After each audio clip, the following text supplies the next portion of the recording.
minus 5, minus 4, minus 3, minus 2, X minus 1. Fire. Lights out, everybody.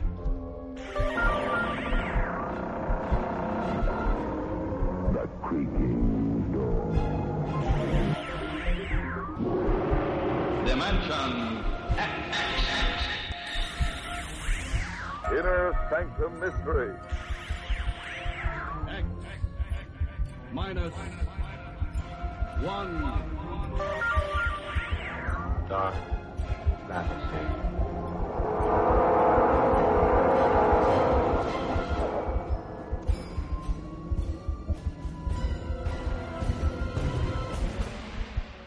Hello everyone, welcome to Sci-Fi and Horror, brought to you by Dwayne Old Time Radio. Sci-Fi and Horror features some of the best programs from the golden age of radio, including X-1, Orbiter X, Dimension X, Slot X's, Lights Out, Ray Bradbury, Dark Fantasy, and many, many more.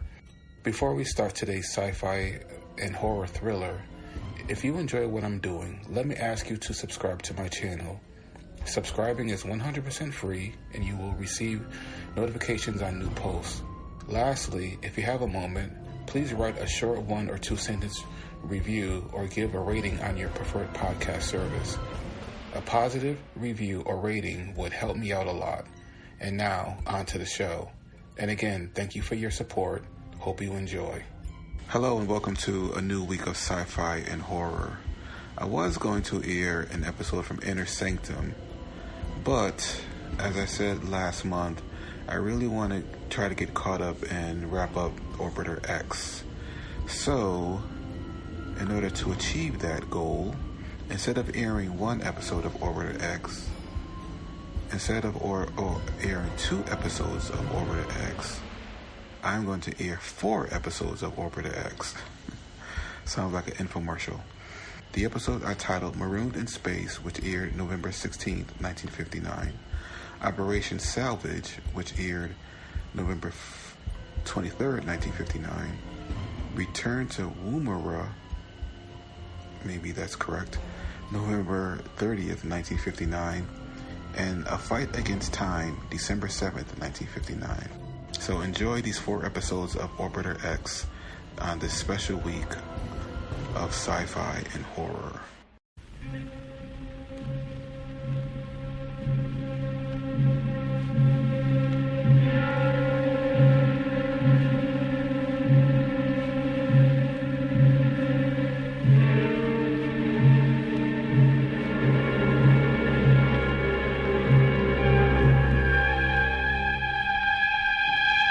Orbiter X.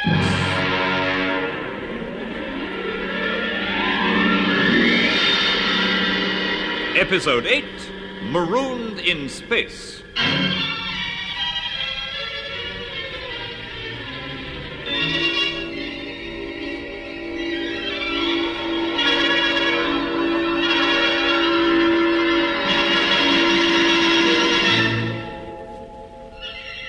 The first attempts by the Commomwealth Space Project to assemble the space station Orbiter X had been sabotaged by the organization known as Unity.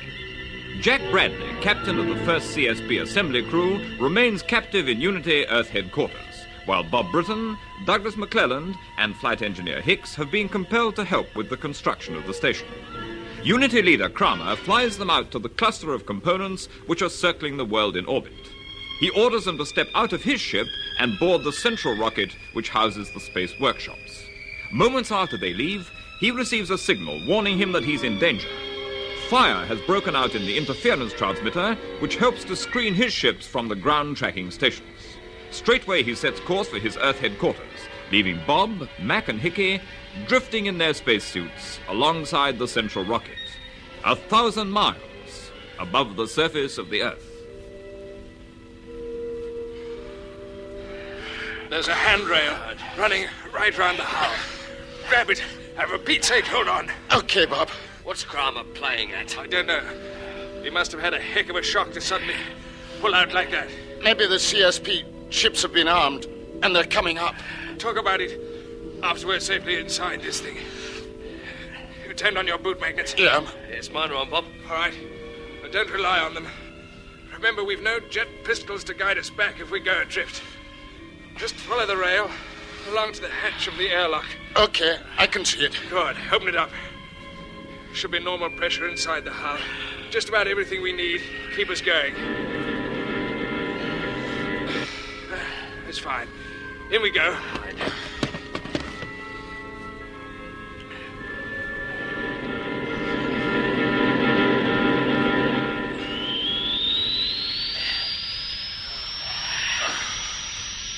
Listen to that air coming, eh? Yes, that's my idea of sweet music. Yeah.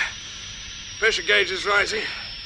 I've an idea that if Carmen doesn't come back too soon, we might think up a little surprise for her. We might at that. Okay. Pressure's normal. Open the inner hatch. Let's get these helmets off. Ah, it's a relief. The atmosphere's not too bad. No. We'd better get the air plant working right away. Yeah, and we need some light, too. Okay. Just stay where you are. I know where the generator switch is. Good man.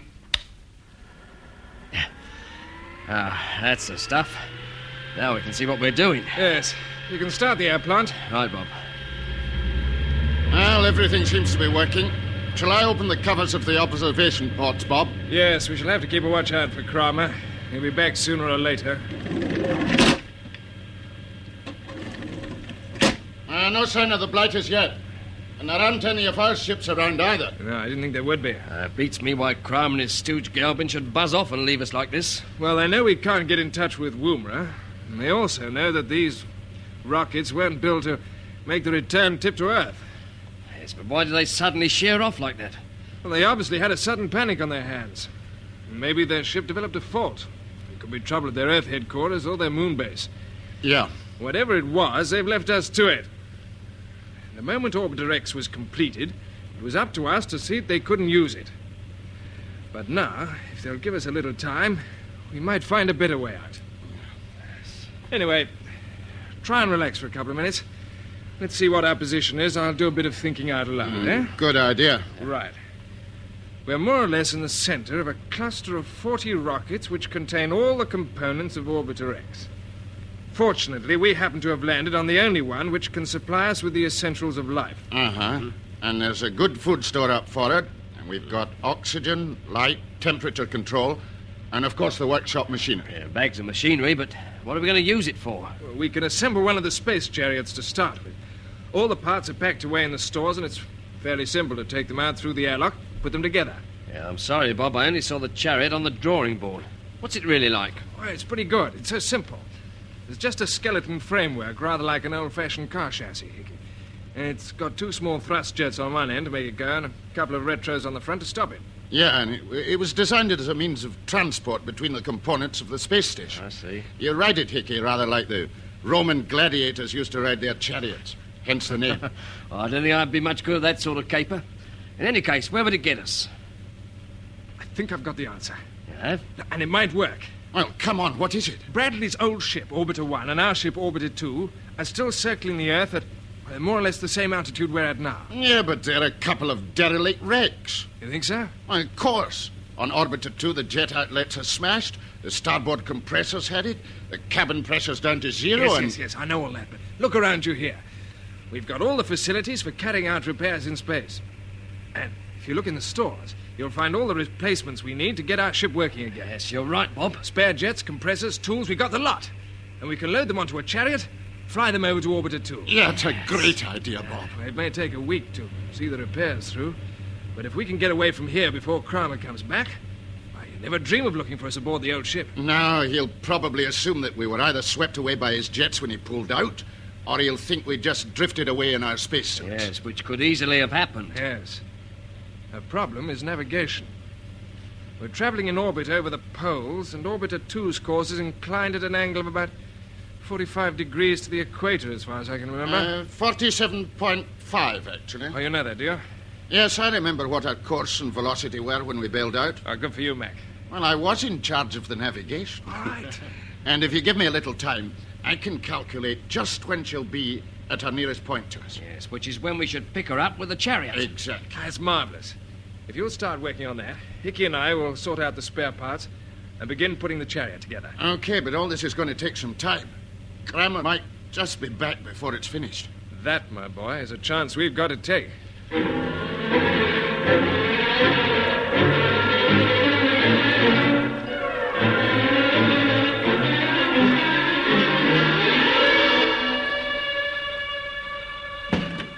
Well, Gelbin, what news? Almost our entire headquarters staff are working on the interference transmitter, Dr. Kramer. But it will have to be virtually rebuilt, I'm afraid. I knew that hours ago when I made my first inspection.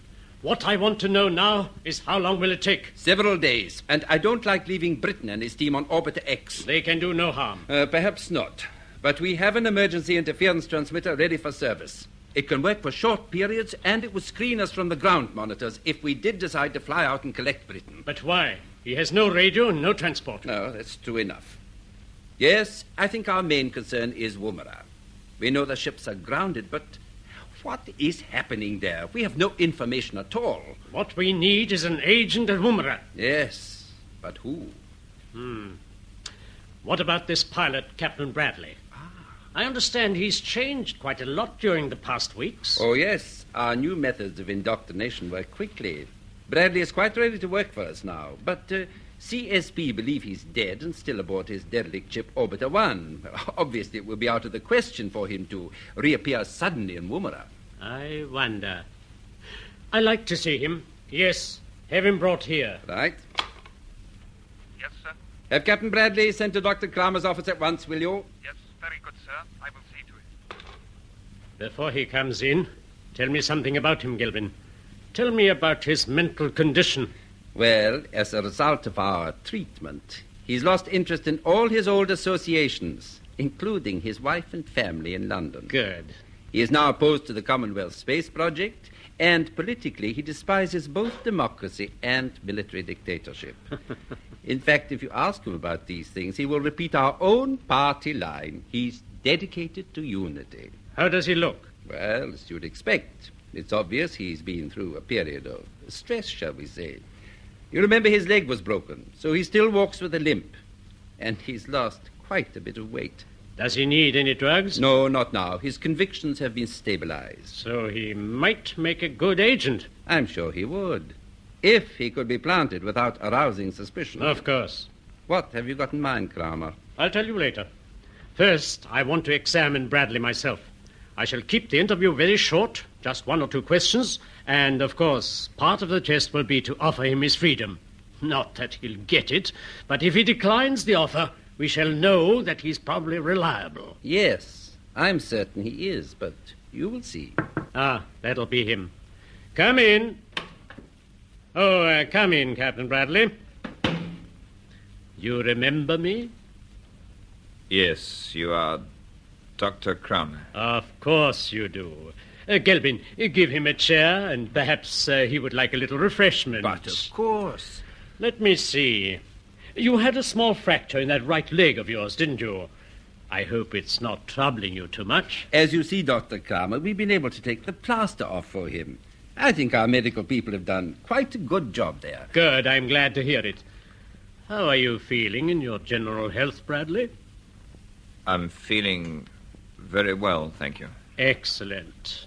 Here, take this. I expect you'd like to drink to our new understanding. Yes, I should. To our new understanding. We've had some difficult times together, but now that is all behind us, Yes, you have been very patient. I hear that Gelbin has talked a lot of politics to you. I hope he hasn't killed your interest in the subject. No, far from it. It's very important. It is indeed. You have lived in the British Commonwealth, so naturally we've been interested in your views on that form of government. I believe you've developed some strong views. I see things more clearly now. That's most interesting. You now see faults which didn't strike you before. Yes, I do. Well, we all have to learn. What do you think is fundamentally wrong with democracy? To me, the basic fault is that there is no effort to associate scientific qualifications with political power. So we have governments which are dangerous and quite unsuited to lead their countries in a world of scientific progress. I think you're quite right. But does this mean that you've swung over to the military state? No, I believe that arises when the scientist's rightful place of leadership is taken by mere men of action. You know, Gelbin, that's perfectly true. Yes, how very interesting. Now, if you take those views out into the world, Captain Bradley, you might do a great deal of good. What do you mean, Dr. Kramer? I mean, you are perfectly free to leave here whenever you like. We are not monsters. You can go to any country of your choice. If you choose to keep in touch with us, you're very welcome to. In fact, you might find it to your advantage. No, I'd prefer not to go away. Well, that's a very nice compliment to us. But what are your hopes for the future? I hope to see a world government created by unity and led by yourself, Dr. Kramer. And I want to help you if I can. So you are prepared to work for us? Yes. You said you would like to stay here at headquarters, but perhaps you could serve as best as a unity agent. Would that interest you? Yes, I'm ready to do whatever you think best. We might send you to Woomera. What about that? Woomera. Yes, I'd even go there. Good. Now, don't worry. That's all for the moment, Bradley. Off you go and try and get some rest. Thank you. I'm most grateful. Oh, by the way... Yes, Dr. Kramer? I should have mentioned it before. I believe your wife and family are in London. How would you like to send a message to them? No, thank you. It's not important. Well, Kramer, are you satisfied? Yes, we can use him. Good. But we won't let him know the location of these headquarters. He'll have to work through a contact. Now, you were saying that the emergency interference transmitter is ready for service? Yes, we can operate it for a limited period. Good. We shall only need it to screen a very short flight. You see, Captain Bradley is going back to Woomera.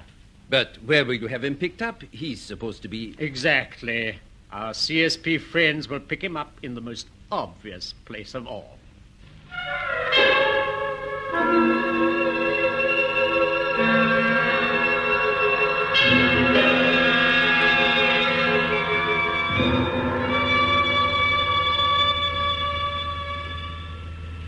How's this space chariot shaping up, Bob? If you look through the observation port, you can see for yourself. It's floating right alongside.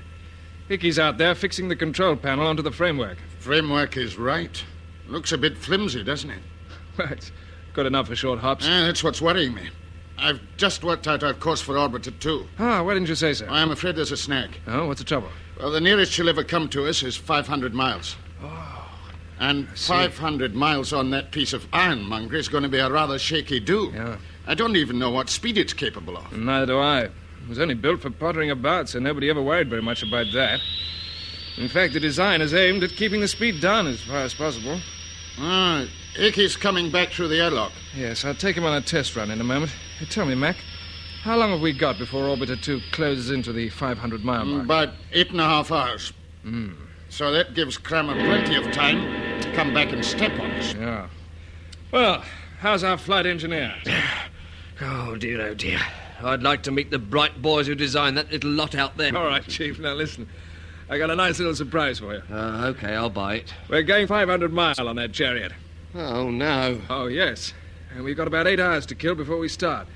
So that gives us nice time for a test run. Yes, well, shall I stay here while you and Mac go? No. I want Mac to stay here and work out our speed by time and distance measurements. All right, Mac? Sure, Bob.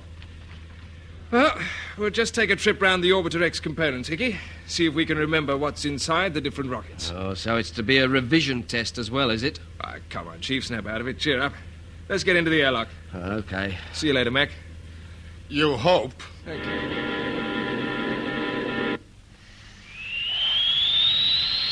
Is your helmet intercom okay, Hickey? Yes, okay.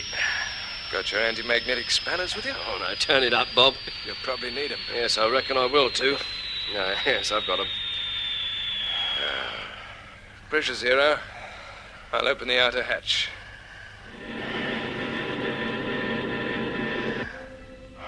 We're just about over the tip of South America. Look at the reflection of the sun on the water down there. Yes, and look at the space chariot right here. All right, chum. Step aboard. Your boot magnets on? Yes, sir, on okay. Good. We better check the mountings for the jets before we start them up. Well, the thrust jets are okay aft. Yes. Retros seem to be okay up in the front. How about the seats on the middle section? Are they secure? Yes, I made sure of them. Fine. Sit down and fasten your straps. Right. I'll start the compressors. That's a funny little joker, isn't it, eh? It certainly is. It works, anyway. You all set? Yes, all set. And I'll open them up slowly. Right. We're moving. Riding through vacuum on an old car chassis. Oh, what a performance. Well, as a matter of fact, the performance seems to be extraordinarily good. Well, let's see how she turns when I open the starboard jet. Here she goes, round to the left. Now I'll turn the other way. It's not too bad at all, is it? Now, before we get too far from the workshops, Rocket, I'll try the retros. Right. Hold on!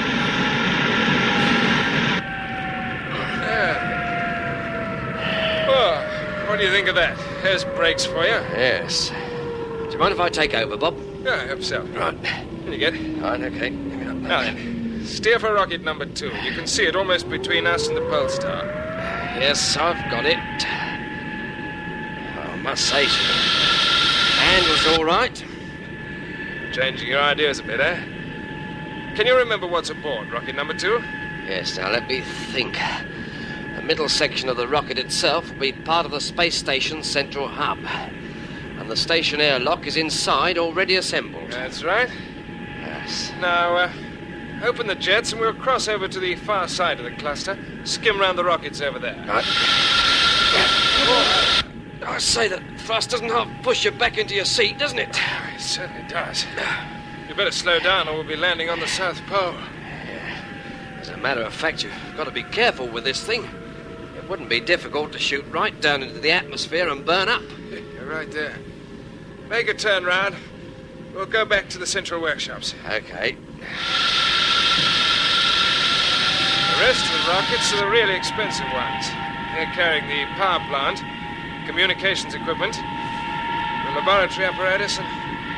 I say, what's your target? We're closing in fast. Right. I'm starting the retrojets. Now, come up alongside the workshop's hatch. Okay, you're the pilot.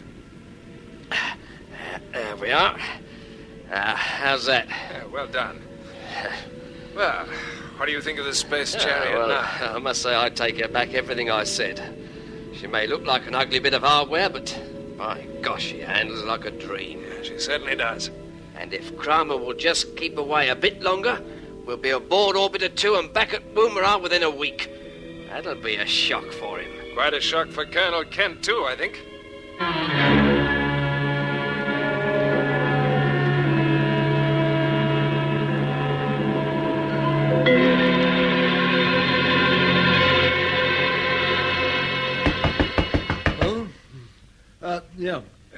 Come in. Sorry to disturb you at this time of night, Colonel Kent. All right, I was only dozing in the chair. What do you want? Could you step into the control room right away? It's very urgent, sir. What's happened? Well, it's going to shake you, sir, and I'm not kidding. We're all wondering whether we can believe our ears in there. Well, come on, man, out with it. We're in contact with Captain Bradley. What? Where is he? I know it sounds unbelievable, but he's talking to us from Orbiter 1. Orbiter 1? His own ship? This isn't a hoax, is it? No, I assure you, sir. Right, come along. When did you first make contact? Only a couple of minutes ago. We had about an hour of strong interference, and when it cleared, we heard him. We thought it must be somebody playing a crummy trick at first, but then the monitoring stations started ringing up in a heck of a panic, and they all say it's Bradley's voice. Have you alerted the direction finders? Yes, the report should be coming in now. Any more news, Arthur? Yes, direction finders say the signals are definitely coming from Orbiter 1. It doesn't seem possible. I know it doesn't, sir, but you can talk to Brad yourself. Take my chair. The mic's on. Oh, all right. Hello? This is CSP Woomera calling Orbiter 1. CSP calling. Come in, please. He's there. We know he is. Hello. Orbiter 1, are you receiving me? Hello, this is CSP Control. Hello, CSP. Orbiter 1, answering you. It is Brad. Yes, that's him. Brad, this is Kent here. Tell me, what's happened? Can't talk very much. Take your time. Is anyone with you? No, flight engineer Carter was killed by an explosion in the engine room. Wilson went out to inspect the hull. Never came back. I've been living on oxygen from the fuel tank. Almost gone now. Can't hold out very much longer. Brad, after you first took off, you sent us a signal saying that your starboard jets were smashed. What happened? There was a collision. Don't know what caused it. A collision? What with? Brown, have a ship lined up on the launching platform for immediate takeoff and alert one of the pilots. Yes, sir. Call Captain Knight. Tell him we're going out to Orbiter 1. I'll be traveling with him. Okay, sir. Hello, Orbiter 1. Brad? Are you still listening? Yes, but reception intermittent. All right. I won't worry you with any more questions now. I'm coming out to pick you up. Don't risk your neck. There may be a fault in all our ships. Something wrong with the compressors. Listen, Brad, I'm not leaving you alone out there. Don't worry. I'll keep a check on the compressors. Just hold on a little longer and I'll be with you. You understand? Yes, I understand. Brown, put a call through to the Minister of Astronautics in Canberra. Tell him I know perfectly well that all ships are officially grounded, but this is an emergency and I'm taking a calculated risk. Got that? Yes, sir. Has Captain Knight been called? Yes, he's going straight down to the launching platform. I'll join him right away. I'll explain the position and see how he feels about it. As far as I'm concerned, Bradley is my personal responsibility. I sent him out, and it's up to me to get him back.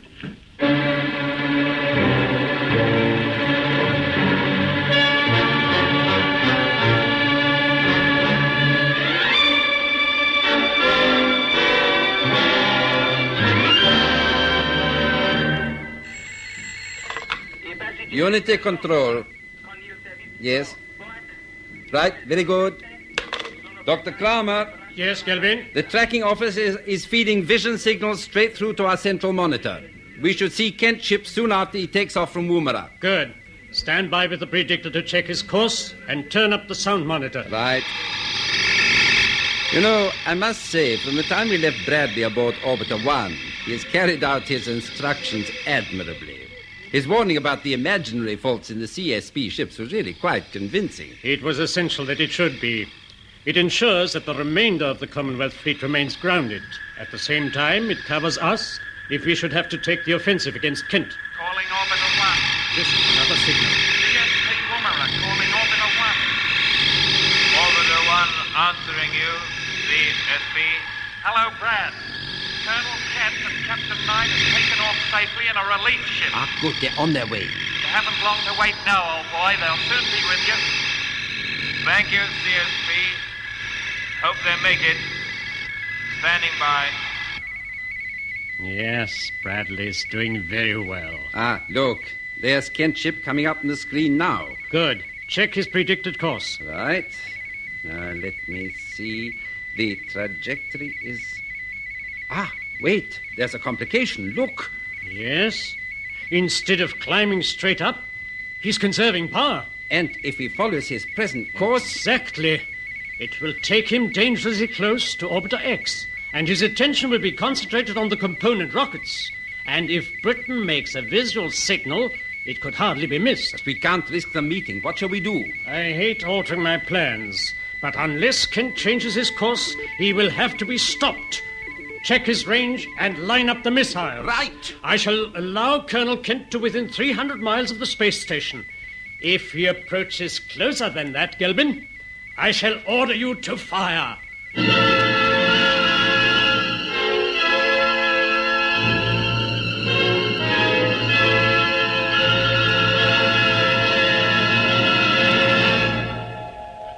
That was the 8th episode of Orbiter X, an adventure in the conquest of space by B.D. Chapman. It was produced for the BBC by Charles Maxwell.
Orbiter X.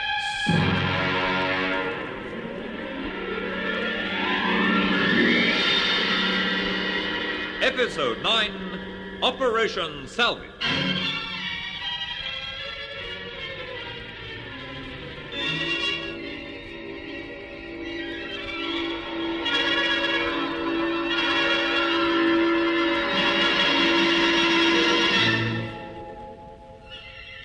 A 1,000 miles above the surface of the Earth, Bob Britton, Mac, and flight engineer Hicks are marooned aboard the workshops of the space station Orbiter X. They plan to get away on a small transporter known as a space chariot. If they can reach their damaged ship which is traveling in orbit, they hope to repair it and return to CSP headquarters at Woomera. Meanwhile, the Unitists have indoctrinated Captain Bradley, who now agrees to serve as their agent in Woomera. To get him there, they put him aboard his ship Orbiter 1 and instruct him to send radio signals to CSP. The plan works, and Colonel Kent and his pilot, Captain Chris Knight, fly out to pick him up, while Unity leader Kramer follows their flight on his ground monitors. They choose a course which will take them close to Bob and the space station. So to prevent their meeting, Kramer decides that if they approach closer than 300 miles, he'll launch missiles against them. Unknown to Kent and his pilot, therefore, it's upon their line of flight that their destiny depends. What's our altitude, Chris? Just coming up to 700 miles, Colonel Kent. Good. How are you feeling, sir? Oh, not so hot. Takeoff rather knocked me to 6. I suppose I'm getting a little old for this sort of thing. Never mind that. We've got a job to do. I'll check the navigation. Yes. If we stick to our present course, we'll be passing very close to the space station components. That's right. They'll be more or less in our path. In fact, you can just make them out on the radar screen now. We're converging with them pretty fast. No sign of Bradley's ship yet? No, not yet. And the small blip we see on number 3 scanner must be Orbiter 2. Yes, I think it must be. I'll check that with CSP. Hello, this is Special Mission calling CSP. SM calling Commomwealth Space Project, Woomera. Hello, SM. CSP answering you. Control, there's an object bearing from us QY7GS04. Can you identify, please? The range is approximately 3,000 miles. Right. The trackers are checking for you now, sir. Thank you. Oh, Colonel Kent. I've just been given a report here. It's from the Minister of Astronautics in Canberra. He says everything's okay. And he wishes you good luck in a successful mission, and he's standing by for more information as it comes in. Good. Give him my compliments and tell him I'll keep in touch through you. Okay. I've got that answer to your query now, sir. That object you were asking about is Orbiter 2. Yes? We thought it must be. I'll give you the distance check. It is 2,800 miles away from you now. Thank you, CSP. That's all. Yes, I wonder. I know what you're thinking, sir. Oh, do you? Yes. If Jack Bradley has managed to hold out aboard Orbiter 1, isn't it just possible that Britton or some of his crew might still be alive in Orbiter 2? Exactly. But the last time we heard from Bob, he had oxygen for about an hour. Well, Brad's found a method of tapping the oxygen in the fuel tanks. The others could have done the same. If they have, why haven't they called us? We can only find the answer to that by changing course and boarding them. Yes. Well, that would mean opening the jets and using the compressors at top boost. Yes. Remember, Bradley warned us they might be faulty, and that's the very reason why we're holding to our present course and a steady rate of ascent. Yes, I know, but the compressors were all right on the takeoff and acceleration. We've got a perfect opportunity to go aboard Orbiter 2. And I don't think I'd ever have any peace of mind if we don't take it. Neither would I. We'll tell CSP we're going to change course. Good. Hello, SM calling CSP. Come in, please. CSP answering you, SM. We are about to change course in order to converge with Orbiter 2. We shall then rendezvous with Orbiter 1 as arranged. There'll be very little change in the time schedule. That's all. Thank you, SM. Message understood. Well, we're committed now, Chris. Start the compressors. Yes, sir. The instrument readings are all quite normal. Certainly nothing wrong there. Open the jets slowly. Better to play safe. Right. All jets firing, 7/10 maximum. Good. Open them up and we'll change course. I'm sorry we won't be getting our close-up view of the Orbiter X space station, but that can wait. Here we go!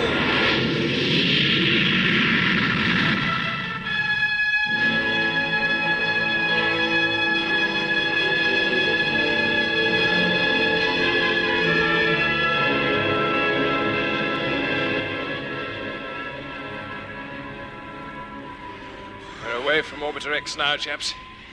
If we've left anything behind in the workshops, it's too late to turn back. I think we've got everything we shall need, Bob. It's a pity we can't have a picture of ourselves right now. 3 men in spacesuits, sitting on a sort of flying car chassis loaded with gear, and a couple of tiddly little jets stuck on the back. Talk about the satellite brothers. That's just what we will be if these jets back up. No, they won't. In fact, we can cut them for a bit and give them a rest. We don't want to burn them out. How much further do you make it to Orbiter 2, Mac? I was just thinking we should be able to see her now. The trouble is, this portable radar outfit isn't much use at this distance. Okay, I'll start sweeping. Concentrate on bearing 275 DL34. She's around there somewhere. Okay. According to my calculations, she must be passing over the Canadian Northwest Territories. We should intercept over Hudson Bay, which you can see already. Yes. Here, I've got her. You have? Yes. What's this? Hey, look at the screen. There's another ship alongside her. What? It can't be true. Must be a double image. It isn't, you know. It's a ship, all right. The Unitus must have decided to check up on the old orbiter. I must have. What shall we do, Bob? We must sheer off. Open the jets. I'm turning well away to starboard. Okay, that'll do. Cut. We'll keep our distance and hope they don't spot us. They're not likely to, unless they're on the lookout. We're a pretty small target. Well, what beats me is why should Camm and his mob suddenly choose this particular moment to make their check? I think the explanation's simple enough. They were probably on their way back to join us at the space station. This happens to be the time when the ship and the station orbits are closest to one another. They saw the ship fairly near to them. That was that. I don't imagine they'll stay there long. I hope not. We don't want to stay in our spacesuits long. Even when we do get aboard, we'll have to work in them until we've patched up the hull and made it airtight. Yes. As far as I remember, the fractures weren't too bad. The thing would be for you, Mac, to get straight on with that job, while Hickey and I start fitting the new jets. Good idea. And I can help you with the compressor. Yes, that's it. At least we can't call it heavy work. The compressor may weigh about half a ton on the ground, but up here I can push it around with my little finger. Make sure you're anchored to something solid, otherwise you'll be the part that's pushed. Yes, thank you very much, Bob. Yeah. Sorry. Look at the screen.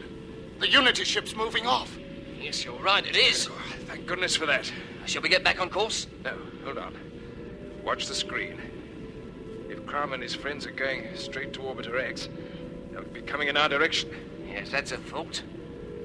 But they don't seem to be. No, they're going the other way. Yes. I wonder why. Well, maybe they've decided to have a look at Brad's ship while they're at it. Yes, maybe they have. The main thing is they haven't seen us. All right. We've got a lot of work to do. The sooner it's done, the sooner we'll be back with Colonel Kent and the boys again. You can open the jets now, Hickey. Give them all they've got. Okay.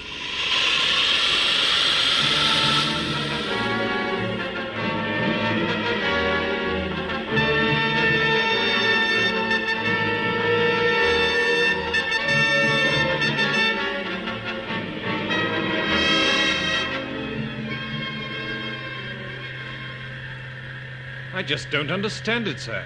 They weren't the sort of chaps to step out into space and give up like that. Well, Orbiter 2 was empty. We saw that for ourselves. And the airlock hatches were both wide open. That's what makes it so extraordinary. They must have known what they were doing. We'll go into it later. Just concentrate on Orbiter 1, Chris. Yes. Range closing to 150. A burst or two on the retrojets and we'll be alongside. Good. I'll give Bradley a call. Hello? This is SM calling Orbiter 1. Brad, are you listening? Orbiter 1 answering you, SM. Yes, I'm standing by. Everything all right? Yes, Brad, but I didn't keep calling you in case we ran into trouble. We're about to start the retrojets, and we'll be alongside you right away.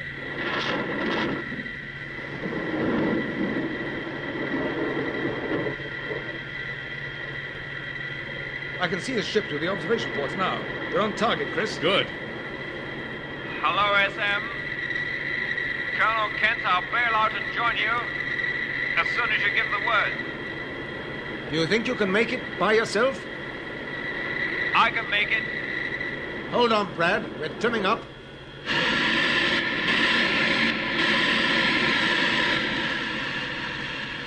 Ah, how's that, sir? There's about 20 yards between us. First class. You might call it beginner's luck. I didn't say anything, but for a split second on the run-in, I thought I was going to ram Orbiter 1. He's been rammed already. Do you see the damage to his starboard jets? Yes, I do. We'll have to come out here again and make a thorough examination. I won't keep Brad waiting around now. The most important thing is to get him back to Woomera as soon as possible. Yes, he must be in pretty poor shape. Do you think perhaps I should go over and help him across? I think you should. Check your suit. Right. I'll let him know you're coming over. Hello, Brad. We're all clear for you. Chris Knight is coming out to give you a hand. I tell you I can manage. I'm on my way. No, hold it. Hello. Hello, you there? Ah, he's cut off. Can't say I blame him. If I'd been shut up in that thing for a few weeks, I don't think I'd wait. No, neither would I. He'll be going through his airlock now. What shall I do? Nothing. Just watch and see how he gets on. You can always go out to him if he's in trouble. Of course. Hello, the outer hatch of Orbiter 1 is opening. Yes. And there's Bradley. Yes. He's stepping out. He seems to be moving all right. Good. You can empty our airlock and make it ready for him. Right. Hello, SM. I'm speaking on helmet intercom. Can you hear me? Yes, Brad, we can hear you. And we can see you. You're doing fine. Yes. I'm okay. Steady with your jet pistol. You've got a slight drift to your left. That's better. Our airlock is ready for you to step into. Thanks. Almost there. Yes. I've made it. Good man. He's aboard. He's through the outer hatch. Well, that's the first part of our mission completed, Chris. Yes. Getting back to Woomera should be a piece of cake. Well, there's nothing wrong with the compressors on this ship. No, I don't think there can be. Now, we're going to meet Jack Bradley at last. Funny, you know, I feel quite shaky. It's like meeting someone who's come back from, well... I know. Open the inner hatch.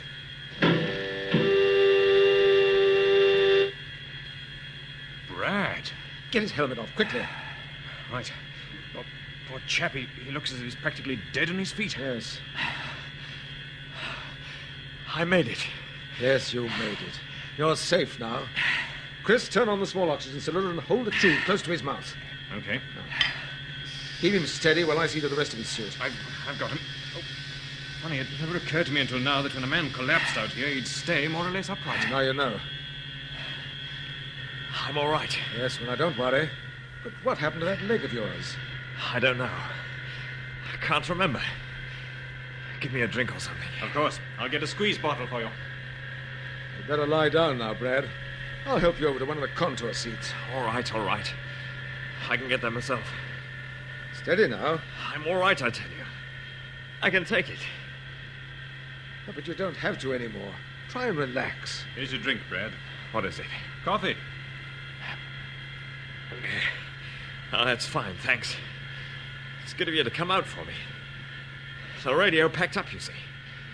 And after I repaired it, I kept trying to get through to you. Well, of course, we didn't hear anything until the interference lifted.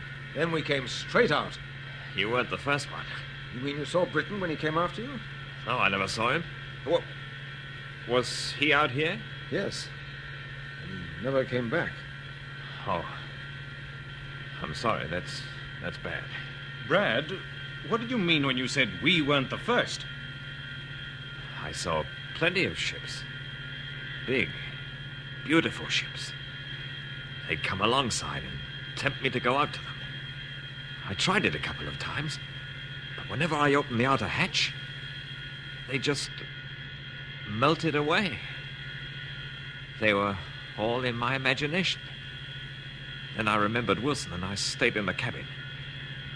I stayed with Carter until I couldn't stand his stupid, lifeless grin anymore, so I put him out through the airlock with his jet pistol fixed to him and working.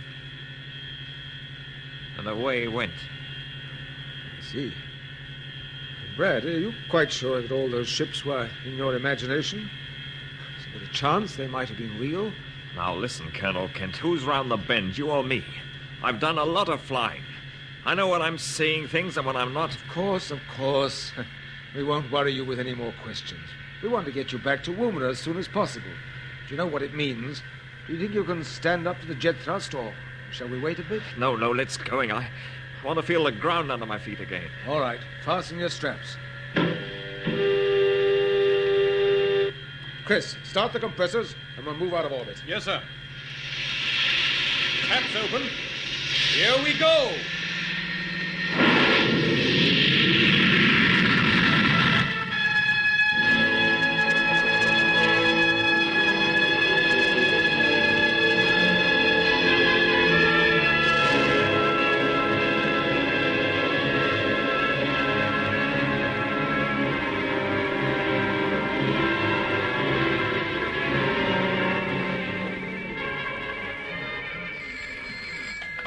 Unity Earth Control, hello? Oh, yes. We can see that on the central monitor. Keep tracking. What is it, Gelbin? Oh, that tracking officer, what's his name? Manelli, is drawing our attention to the fact that Kent's ship is now inside the atmosphere and braking smoothly. Don't discourage our friend Manelli. A little more of his efficiency, and we should not have lost the main interference transmitter.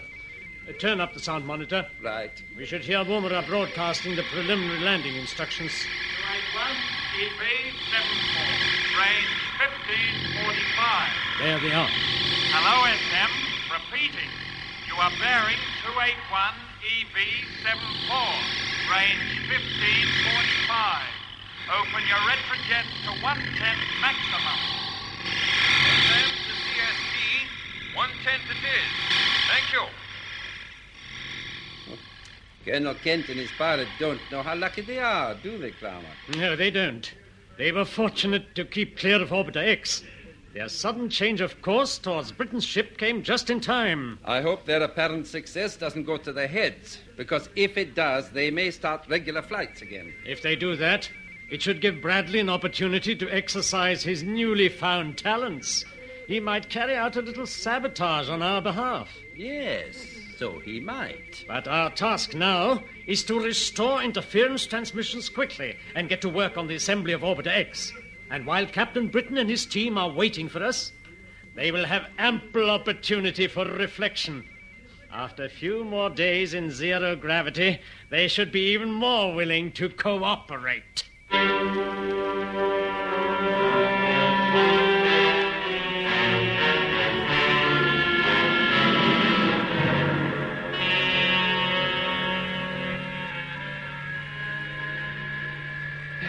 Well, the old ship's beginning to look more like herself now.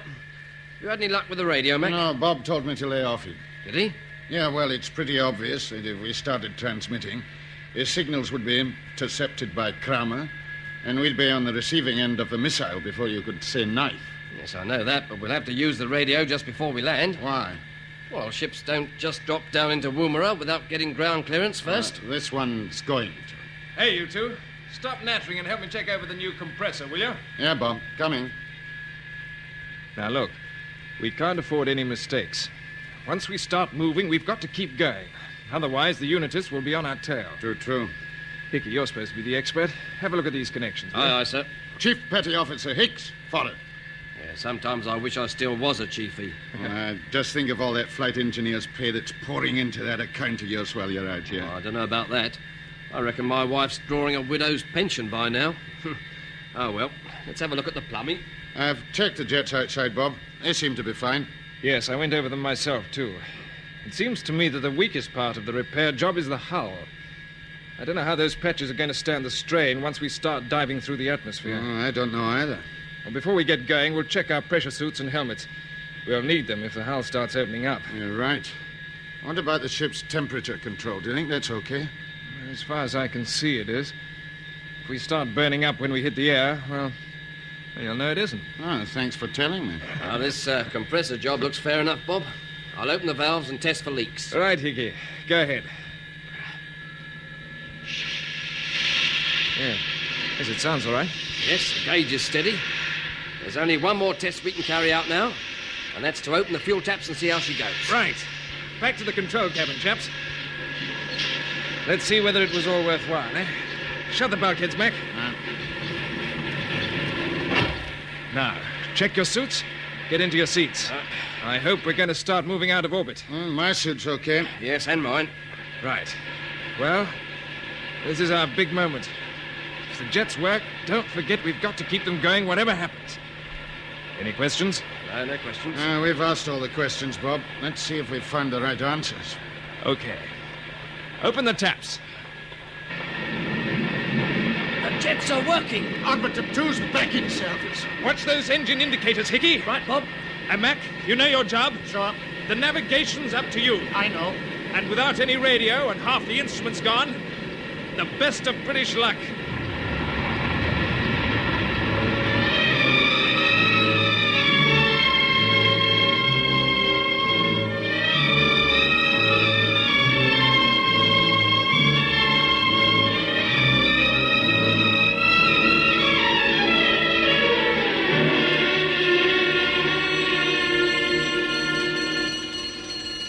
This is Unity Earth Control calling tracking stations. Keep sweeping. That ship must be located quickly. Gelvin, what has happened? Oh, Dr. Kramer, it is unbelievable, but Orbiter 2 has disappeared. What? The tracking stations are sweeping for her now. There must be some mistake. No, I am afraid not. Hello, yes? Right, put it through. The trackers have got her. The picture is coming up on number 1 monitor. Yes, there it is. Yes. That is Orbiter 2, under control with all jets working. Interesting. You take it very calmly. That ship was a derelict. Who has repaired it and who is on board? The answer is perfectly obvious. Not to me. There is no mystery. We have simply underestimated the ingenuity of our Commomwealth Space Project friends. You will remember that we saw Colonel Kent's ship stop alongside Orbiter 2. Yes. Now we know why he stopped. It was to put a repair squad on board.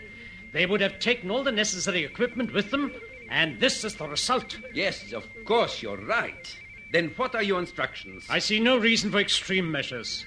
If the ship makes a safe landing, it can do no harm. But CSP will regard it as a great achievement.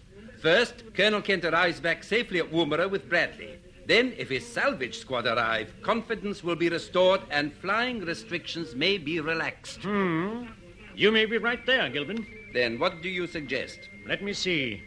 Our main interference transmitter is out of action, but we can still transmit an emergency service for a short time. Oh, yes, it screened the return of Bradley to Orbiter 1. Exactly. We can use it again to jam the CSP tracking stations.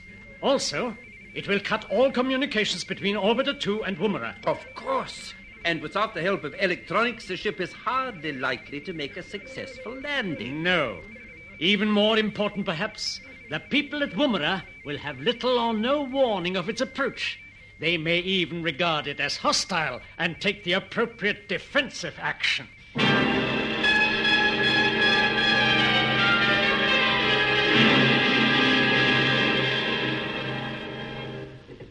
The interference is building up again, Colonel Kent. Just take a look at those monitor screens. Yes. How's the level on the sound channels? All right, turn it down.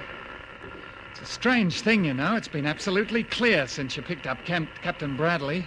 I wonder if this is going to mean more trouble. Yes, I wonder. No, the interference is back, is it? Yes. Come over here, will you, Captain Knight? I say, it's lucky this didn't clamp down before we got back. That's what I was thinking. It rather upsets my theories. Oh, well, never mind. What's the latest on Bradley? Well, he seems to be comfortable, but there's something about him that almost puts my back up. Oh, I know I shouldn't say that after all he's been through, but I never expected him to be, well, like he is. I used to get on very well with him, but now he's talking down to me. I know what you mean, but we must make allowances. Yes, the doctors say he stood up to his ordeal very well, and they're very pleased with him. You know his wife's flying out from England? Yes. She'll probably do more good than all the rest of us put together. Well, I hope she will. Has he been able to tell you exactly what happened to him out there, sir? Well, we're getting the story in bits and pieces, but so far it doesn't help us very much. You know, I'm still convinced that our efforts are being sabotaged. But we'll see whether or not I'm right when we master the interference trouble. Sir, there's an image coming up in number 1 monitor. What's this? Oh, it's probably part of the interference pattern. Check with the tracking stations, Brown. All right. Look at the picture now, sir. It's almost like a projectile. Or a ship. Yes, it could be. But we know it isn't one of ours. And today's bulletin from the UN Space Department doesn't mention any flights. Colonel, the trackers are in a real panic. They say there is a solid object out there. It's well inside the atmosphere and it's heading towards us at a pretty fair rate. It is it? Right. I want the range and bearing worked out immediately. Sound the general alarm and alert the perimeter defenses. I don't know what's behind this, but if it's somebody looking for trouble, they'll get it.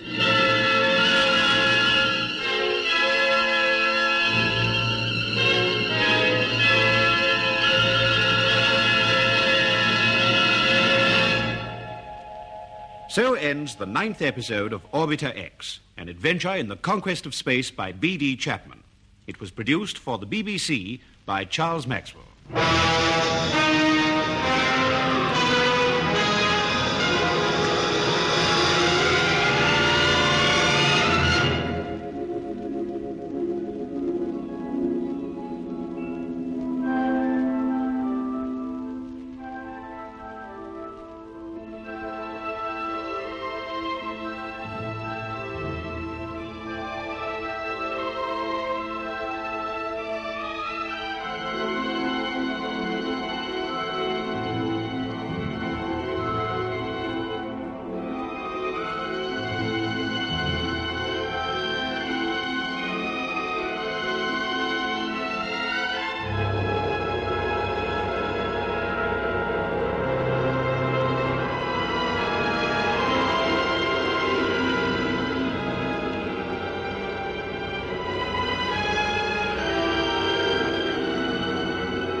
Thank you for listening. If you enjoy what I'm doing, I ask you to please subscribe to my channel or channels.